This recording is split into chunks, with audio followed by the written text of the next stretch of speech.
દરરોજ સવારે ઉઠીને એક જ ક્વેશ્ચન થાય કે આજે જમવામાં શું બનશે. તો મારી પાસે પાલક અને ડુંગળી ટામેટાં જ હતા, તો થયું કે આજે ચલો દાલ પાલકનું સબ્જી બનાવીએ. તો અહીંયા અમે આજે મગની દાળની જગ્યાએ ચણાની દાળનો યુઝ કર્યો છે. તો અહીંયા મેં ચણા દાળ પાલકની સબ્જી બનાવી છે.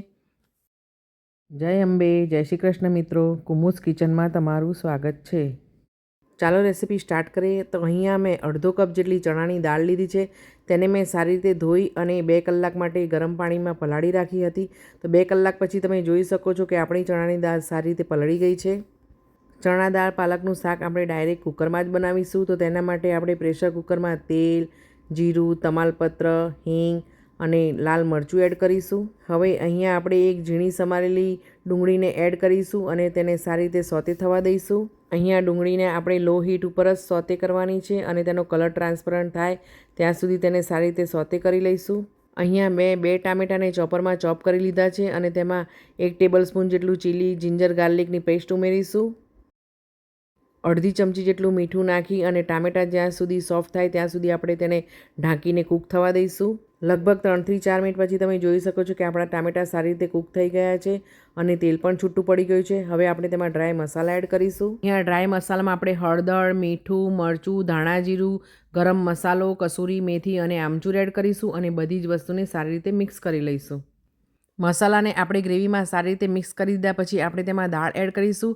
તો અહીંયા દાળમાંથી મેં બધું જ પાણી નિતારી લીધું છે. ચણાની દાળ એડ કર્યા પછી આપણે તેને સારી રીતે મિક્સ કરી લેવાની છે.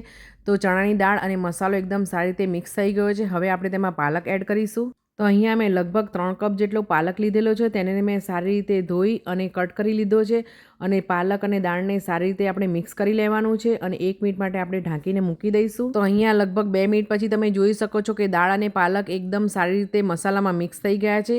હવે આપણે તેમાં પાણી એડ કરીશું. તો અહીંયા આપણે ગરમ પાણી જ એડ કરવાનું છે. તો અહીંયા મેં 2 કપ જેટલું ગરમ પાણી લીધેલું છે. તેને આપણે એડ કરી દઈશું અને બધી જ વસ્તુને સારી રીતે મિક્સ કરી લઈશું.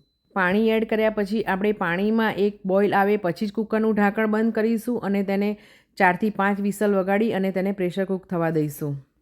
4 થી 5 વિસલ થઈ ગઈ છે અને આપણું કુકર પણ ઠંડુ થઈ ગયું છે. તો તમે જોઈ શકો છો કે ચણાની દાળ એકદમ સારી રીતે કૂક થઈ ગઈ છે. તો ચણા દાળ પાલકની આ સબ્જીને વધારે આપણે ટેસ્ટી બનાવવા માટે એક તડકો તૈયાર કરી લઈશું. તો અહીંયા મેં એક તડકા પેન લઈ લીધું છે. તેમાં મેં 1 ટેબલ સ્પૂન જેટલું ઘી એડ કર્યું છે અને પછી તેમાં ઝીણું સમારેલું લસણ એડ કરીશું. અહીંયા લસણનો કલર થોડો ચેન્જ થાય પછી આપણે ગેસની ફ્લેમને બંધ કરી દઈશું અને તેમાં 1 ચમચી જેટલું કાશ્મીરી લાલ મરચું એડ કરીશું અને પછી એ તડકાને આપણે દાળ પાલકની સબ્જીમાં એડ કરી દઈશું. હવે આપણે તેમાં કોથમીર થોડી એડ કરીશું અને થોડી કસૂરી મેથી પણ એડ કરીશું અને 1 મિનિટ માટે તેને ઢાંકીને બંધ કરી દઈશું.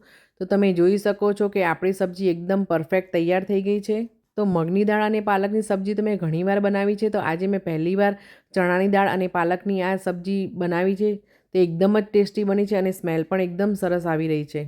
તો ચણા દાળ પાલકની આ સબ્જીને તમે રોટી, રાઈસ, પરાઠા સાથે સર્વ કરી શકો છો.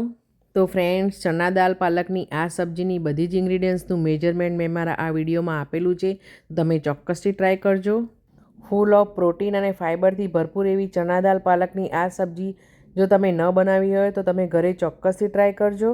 તો ફ્રેન્ડ્સ, તમને જો મારી આ ચણા દાળ પાલકની રેસિપી ગમી હોય તો લાઈક કરજો, શેર કરજો અને મારી ચેનલને સબસ્ક્રાઈબ કરજો.